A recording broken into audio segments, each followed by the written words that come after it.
Buenos días a todos y todas.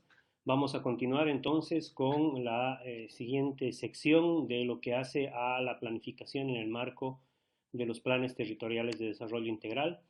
Ya hemos estado viendo en esta unidad el enfoque político, hemos visto el diagnóstico, luego la sección de políticas y lineamientos estratégicos.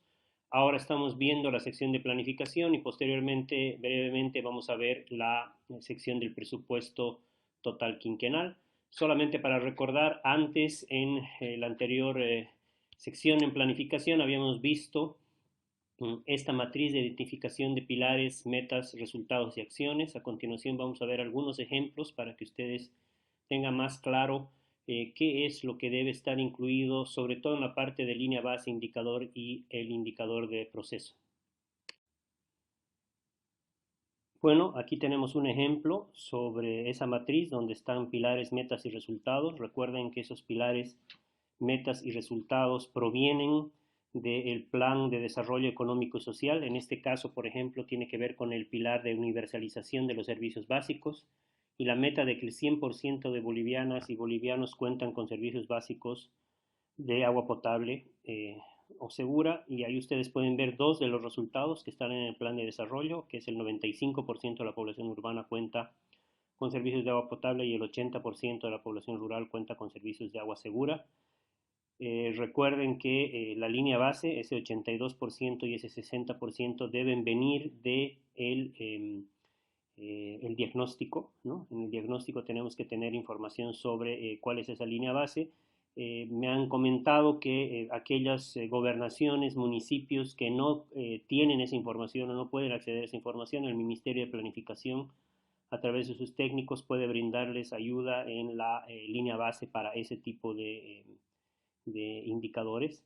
El indicador de impacto es el de, por supuesto, llegar a la meta del 95% de incremento y del 80% de incremento, en este caso para este entidad territorial y este ejemplo. Por supuesto, puede ser que en nuestro caso no sea posible o en algún caso no sea posible llegar a ese 95%, entonces debe indicarse cuál va a ser el indicador de impacto.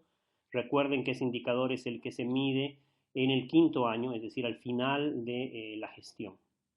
Las acciones, ustedes ven ahí, es elaboración de estudios para implementación de sistemas, ampliación de sistemas de agua potable, ¿no? Ese tipo de acciones son las que tienen que estar descritas, entonces no es necesario en este momento y en esta matriz que, por ejemplo, se indique geográficamente a dónde va a pasar eso, porque recuerden que luego tenemos que hacer la territorialización de las acciones. Y finalmente está el indicador de proceso, que son el número de proyectos, el número de sistemas que van a ser incluidos, por ejemplo, en este caso, que luego deben ser distribuidos a lo largo de los años, ¿no? Eh, Otra matriz con un ejemplo, por ejemplo, este que tiene que ver con soberanía productiva, la meta de país productor y transformador y lograr que al menos el 14.4 del PIB corresponda a la industria manufacturera, y ahí lo que hay que indicar es qué porcentaje de ese porcentaje es el que representa la industria manufacturera en la entidad territorial autónoma. El indicador de impacto es, en ese caso, lograr igual la meta máxima, que es el 14.4, y las acciones son esas dos. El indicador de proceso, el 40% de aumento en la producción manufacturera y el 30% en el incremento del valor de exportaciones. ¿Sí?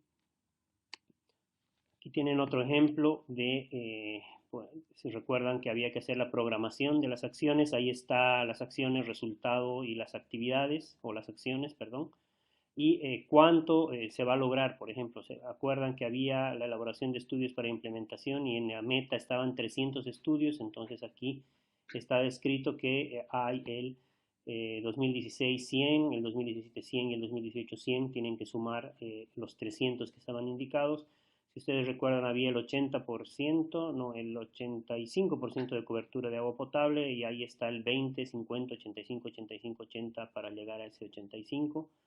Entonces, lo que se hace es distribuir ese indicador de proceso que hemos puesto a lo largo de la programación anual para que así se tenga una idea y, por supuesto, sirva como herramienta para la posterior evaluación de si es que anualmente se han logrado las metas que estaban planteadas. Así quería mostrarles algunos ejemplos de estas matrices que tienen que ser llenadas. Lo siguiente que nos toca hacer en el marco de la planificación tiene que ver con la territorialización de las acciones. Ustedes van a poder ver en el PDF de los lineamientos esta tablita de territorialización. Básicamente, ¿qué es lo que tenemos que hacer? Una vez que ya hemos identificado cuáles son esas acciones estratégicas que vamos a realizar, lo que hay que hacer es aquellas acciones que puedan identificarse, porque puede haber algunas acciones que abarquen todo el territorio municipal, deben ser identificadas en esta tabla con acción, comunidad, en que, bueno, en este caso, si fuera un gobierno departamental, qué municipio, la cuenca, la microrregión. En el caso de entidad territorial, podría ser un distrito, por ejemplo, si es que la forma de funcionamiento de la entidad territorial permite que haya este tipo de organización, ¿no? Si no, debería ponerse, bueno, el tipo de organización del territorio que esté ahí, de manera de que podamos identificar lo mejor posible los lugares donde estas acciones van a tomar lugar. El resultado de esto no es solamente una tabla, sino idealmente debería ser un mapa en el cual, en ese mapa nosotros estamos poniendo cuáles son esas principales acciones que vamos a realizar. El siguiente paso tiene que ver precisamente con el ordenamiento del territorio. Si ustedes recuerdan la unidad que hemos visto de ordenamiento territorial, básicamente ese ordenamiento territorial proviene por un lado del diagnóstico, proviene de la armonización de los sistemas de vida, del análisis de riesgos y cambio climático y de la territorialización de las acciones. Todo eso es lo que va a desarrollar este ordenamiento territorial. No vamos a entrar en mucho detalle de cómo hacerlo porque ya hemos tenido una unidad específica sobre el tema, pero sí quiero compartir con ustedes algunos ejemplos. En este caso son los mapas del PTDI del departamento de Chuquisaca, ¿no? Entonces ustedes recuerdan que hay tres elementos principales cuando nosotros estamos organizando el territorio. El primero es la ocupación del territorio. En este caso ustedes pueden ver aquí básicamente las macroregiones, provincias y el tamaño de los centros poblados principales que están ya categorizados en el territorio del departamento de Tarija. Entonces hay que producir un mapita de este tipo para que nosotros veamos dónde están los principales centros poblados. Y recuerden que debemos tener, en este caso de ocupación del territorio, una proyección sobre el crecimiento de estas poblaciones para que así podamos también proyectar las necesidades que van a tener y de esa manera poder planificar el desarrollo en el territorio. Luego tenemos el mapa de desarrollo humano integral. Ustedes recuerdan que en este mapa lo que nosotros tenemos que hacer es poner junto con esos centros poblados los servicios de salud, de educación, de vivienda, que están en el territorio. Ahí en el mapa ustedes pueden ver lo que se refiere a salud, a vías y a transporte aéreo, además de los sitios de conexión aérea y lo que ustedes ven ahí de fondo con color es la concentración de la población, los lugares donde están más concentrados, los lugares donde están menos concentrados, de manera de que estemos seguros de que la distribución de esos servicios de salud, por ejemplo, van a estar acorde con los lugares con una mayor concentración de población. Este otro es el que tiene que ver con economía plural. Ustedes se acuerdan que en el caso de economía plural había que ver por un lado, en este caso están poniendo la zonificación agroecológica que ya contaba el departamento, de manera de que podamos ver los sitios con una mayor potencialidad y en esos circulitos diferentes proyectos de los complejos productivos que van a ser desarrollados en el departamento, tanto en granos, en los diferentes complejos productivos, ¿no? Ustedes recuerdan que habían 13 complejos productivos y además estaba el turismo. Entonces cada uno de esos complejos productivos ha sido identificado y ha sido mapeado en el mapa de economía plural a manera de organizar el territorio. Un elemento importante, ustedes han tenido una unidad también específica sobre estos dos temas, es el de gestión de sistemas de vida. En este caso, para el departamento de Tarija, y fíjense, y esto es muy importante porque es una discusión que hemos tenido, Cuando hablamos de entidades territoriales autónomas a nivel de departamento, es muy difícil tener un solo triángulo de armonización. Ustedes recuerdan, y parte de las discusiones que hemos tenido cuando estábamos hablando al principio, en la fase de diagnóstico, me decían si hay información suficiente, si es posible tener más de un triángulo de armonización. Y ustedes aquí ven, por ejemplo, que para la entidad territorial autónoma de Tarija tenemos tres triángulos que están básicamente relacionados a las grandes regiones o macroregiones que el departamento de Tarija tiene. Además de que, ustedes recordarán, está incluido ahí ya el grado de presión que hay sobre las zonas de vida, los sistemas de vida, y también está ahí las diferentes zonas de vida en el mismo mapa, ¿no? Entonces, de esa manera podemos nosotros estar viendo cuál es el grado de armonización de los sistemas de vida y cuál es la ubicación de los mismos, al mismo tiempo que vemos los lugares donde existe una mayor presión sobre las diferentes zonas de vida. Esta matriz de armonización de sistemas de vida ustedes también ya lo han visto. Esto es importante porque, como ustedes saben, el proceso de armonización de sistemas de vida es básicamente que podamos en este momento evaluar si las acciones que estamos nosotros describiendo en las matrices anteriores contribuyen con acciones de reducción a la pobreza, conservación de las funciones ambientales y desarrollo de sistemas productivos sustentables. Es decir, que en este momento tenemos nosotros que ir y volver a nuestra matriz y probablemente vamos a tener que ajustar algunas de las acciones que estemos planteando si nosotros vemos que esas acciones no están orientadas, por un lado, a reducir la extrema pobreza, a conservar las funciones ambientales y a desarrollar sistemas productivos sustentables, de manera de que avancemos en la armonización de los sistemas de vida. Lo ideal, si es que el tiempo lo permitiera, y es probable que en esta primera fase que están elaborando los PTDIs para este momento no sea posible, sería tener este triángulo de armonización ideal, es decir, a dónde queremos llegar en términos de armonización de los sistemas de vida y asegurarnos de que la mayor parte de las acciones están orientadas a esto. Un ejemplo, por ejemplo, puede ser que cuando hayamos hecho la matriz de planificación, como parte del diagnóstico, veamos que en el componente de extrema pobreza, el indicador que hace o la variable que hace que tengamos extrema pobreza sea vivienda.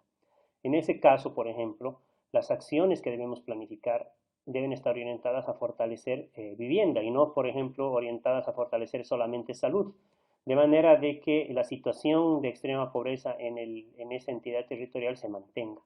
Entonces es por eso que cuando nosotros tenemos esta matriz, tenemos ahí el triángulo de armonización y además las tres variables, funciones ambientales, sistemas productivos sustentables y grados de pobreza, y la identificación de las acciones a implementarse. Esas acciones provienen de nuestra matriz de planificación inicial, la que estaba en el cuadro número 4, la primera que hemos visto. Y tenemos que asegurarnos de que efectivamente esas acciones van a contribuir a la conservación de las funciones ambientales, al desarrollo de sistemas productivos sustentables y a la reducción de la pobreza, sobre la base del diagnóstico que hemos realizado. Ese es el valor de estar trabajando en cuanto a la armonización de los sistemas de vida, de manera de que podamos identificar claramente si existe una relación entre las acciones que estamos planteando y la armonización. Si no existiese esa relación, es importante que identifiquemos cuáles son esas acciones. Si hemos realizado el proceso de diagnóstico de una manera apropiada, hemos podido identificar claramente cuáles son las necesidades en cuanto a las funciones ambientales, los sistemas productivos y la reducción de la pobreza. Entonces es importante llenar este cuadro, tenemos que llenarlo para cada una de las entidades territoriales, en este caso para cada uno de los sistemas de vida.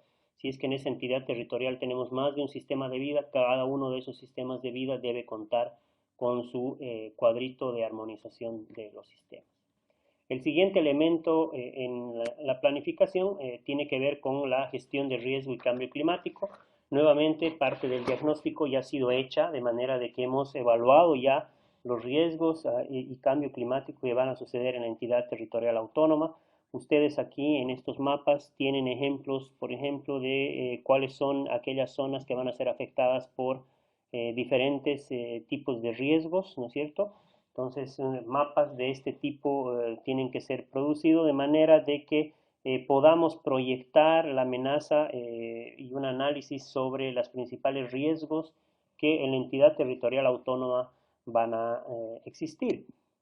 Este mapa siguiente, por ejemplo, es un mapa ya de gestión de riesgos donde ustedes pueden identificar claramente sobre la base de las variables anteriores que tenían que ver con dónde es que va a haber déficit de precipitación o dónde es que se va a incrementar temperatura y todo eso.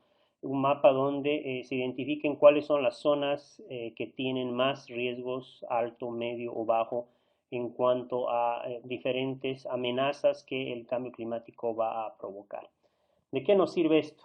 Esto nos sirve en el llenado de esta siguiente matriz, que es la que ustedes también han debido ya ver cuando han visto la unidad número 4, donde básicamente lo que tenemos que hacer es para cada entidad territorial y para cada una de las amenazas, estas amenazas ustedes saben tienen que ver por ejemplo con sequía, con inundaciones, con granizo, con incendios, no sé, las diferentes amenazas que producto de los efectos del cambio climático en el diagnóstico ustedes hayan identificado como claves, ¿no? Entonces, en esta matriz lo que tenemos que poner básicamente es cuál es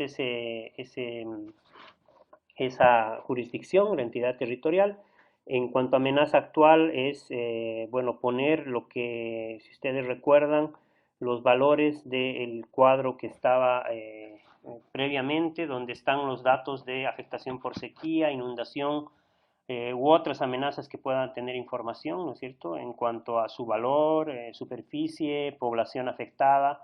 Para inundación, para sequía, bueno, en realidad esas columnas tienen que estar ajustadas para cada uno de las amenazas que nosotros hayamos podido identificar. La proyección de esa amenaza, si es posible proyectarla a futuro, hasta el año 2020 en términos de sea superficie, sea número de población afectada, el valor que se haya puesto cuando hemos hecho el mapa, por ejemplo, para poder identificar cada uno de esos. Posteriormente, y aquí es lo importante nuevamente, hemos hecho las acciones, las hemos territorializado y aquí lo que tenemos que hacer es otra vez identificar cuáles son las acciones que estamos nosotros describiendo en nuestra matriz de planificación que van a apoyar a que, por un lado, reduzcamos los efectos de estas amenazas o el municipio se adapte o la entidad territorial se adapte de mejor manera a las amenazas. Por eso es que luego de que estamos poniendo la lista de esas acciones principales, debemos describir cuáles son el impacto de esas medidas en la mitigación del riesgo y en la adaptación al cambio climático. Una cosa es la mitigación y otra cosa es la adaptación y debemos ahí describir de manera literal cuál es el impacto de esas acciones para reducción de mitigación o el incremento de la capacidad de adaptación, ya sea de la población o de los ecosistemas a los efectos del cambio climático.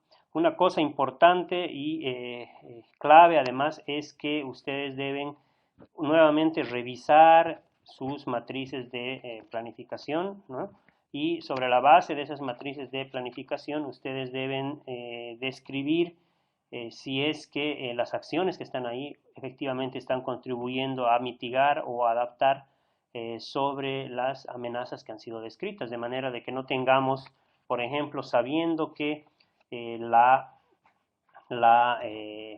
granizada, digamos, ¿no? es una amenaza seria en el municipio, no hayan acciones que están descritas en el plan para poder enfrentar eso, o hayan acciones que están orientadas, por ejemplo, a enfrentar inundaciones y nos damos cuenta que por el diagnóstico, inundación no es la amenaza principal en la entidad territorial.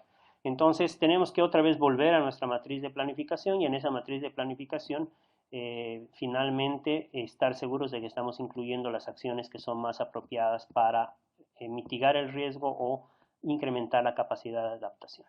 De esa manera terminamos con nuestra planificación de forma de que esa matriz de planificación que tenemos al principio y las matrices subsecuentes están por un lado acordes con el diagnóstico y están por otro lado acordes tanto con la gestión de los sistemas de vida a través de la armonización y tanto con la gestión de riesgos y cambio climático utilizando estas dos matrices.